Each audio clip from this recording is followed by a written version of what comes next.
Dans le grandiose palais Madame de Turin, il y a une petite salle assez sombre, et derrière une glace, le portrait d'un homme qui me regarde. Pas de nom, pas d'indice. La seule indication est Ritratto d'uomo, portrait d'homme. Il y a seulement lui avec son manteau rouge et son chapeau noir, mais surtout, il y a son visage et son regard. C'est un portrait peint en 1476 par Antonello da Messine. Les portraits, en principe, ne regardent pas. Ils sont faits pour être regardés. Mais celui-ci impose un dialogue visuel. Il défie mon regard. Il me fait entrer dans une scénarisation, dans du récit. Il me raconte une histoire. Cet homme est plutôt jeune, mais sans âge et sans nom. Il fixe ses yeux dans les miens. Il va me dire quelque chose. Je reste là, un peu troublé, un peu gêné aussi. Il me lance un défi. Il me regarde avec son air important, sa fierté, sa superbe. Il ne sourit pas, mais les plissements de ses joues introduisent un sourire ironique. Il me domine, il me méprise. Il me fait sentir qu'il est supérieur, plus riche, plus intelligent, mieux placé dans le monde. Il exprime calmement son assurance, dédain, orgueil, roublardise. Je ne sortirai certainement pas gagnant d'une transaction avec lui. Il possède l'embonpoint d'une personne bien nourrie, il connaît les secrets du monde, les règles de la réussite sociale et financière. Ce n'est peut-être pas un prince, mais une personne importante, un riche marchand ou un banquier. Il est secret. Il conserve la bouche close, symbole de secret. Connaît-il la pensée de Machiavel? Un rebord peint imite le bois en partie inférieure. Il porte un papier fournissant la signature et la date. Ceci peut être lié à l'importance donnée à la réputation de l'artiste qui est sur la fin de sa vie. Cela donne de la valeur au portrait. L'inconnu se paie Antonello da Messina et il le montre. Était-il moins connu que le peintre?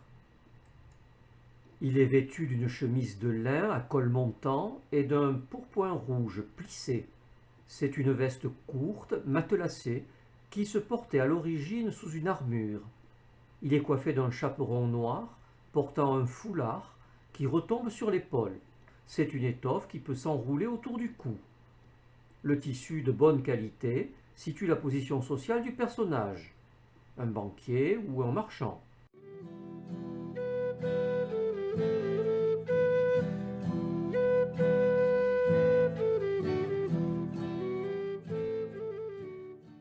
La position de trois quarts permet de montrer la structure tridimensionnelle de la tête et du corps.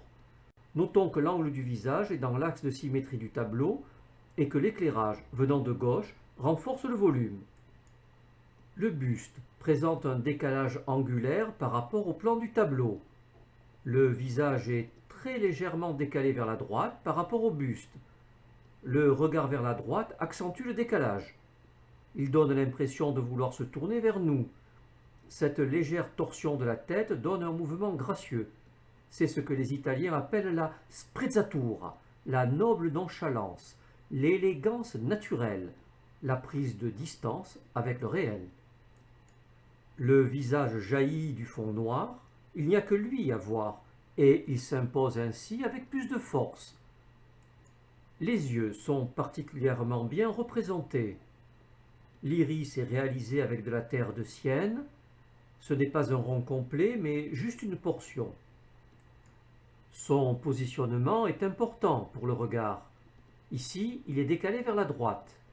Une petite goutte de peinture rouge, diluée dans le coin intérieur de l'œil, simule la rougeur qu'il y a toujours à cet endroit. Les sourcils sont en broussailles et très longs. Ils donnent un air inquiétant. Ils menacent. La peau est représentée avec une vérité microscopique. Une verrue, quelques rides, les pores. Le peintre plonge dans la précision anatomique qui n'a pu être obtenue qu'avec l'utilisation de la peinture à l'huile. Ce portrait représente un bourgeois d'une cité italienne avec sa richesse, sa condition sociale, ses mœurs et toute la société qui est la sienne.